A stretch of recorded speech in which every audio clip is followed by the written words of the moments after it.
atención, a la atención y compromiso en la inclusión orientada a cada necesidad educativa.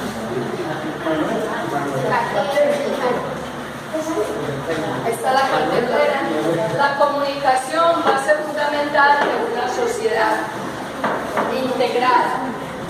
Entendida esta integrada es el respeto de las personas sordas que hablan con sus manos, las personas cognitivas que aprenden y leen también desde unos pictogramas, por ejemplo el sol naciente que significa amanecer, aquí una ventana y el sol, es decir, por la mañana, manera de expresarlo y comunicarnos todos. Bienvenidos a la voz de mi pueblo. ¡Eso! ¡Cacho! ¡Cacha! La voz de mi pueblo. Vamos a escuchar.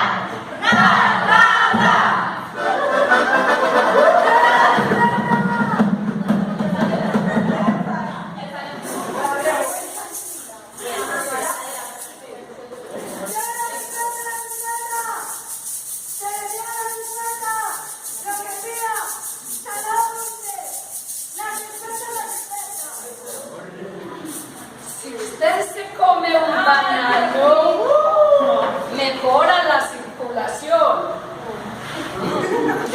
Y a todos los calambres le dice adiós.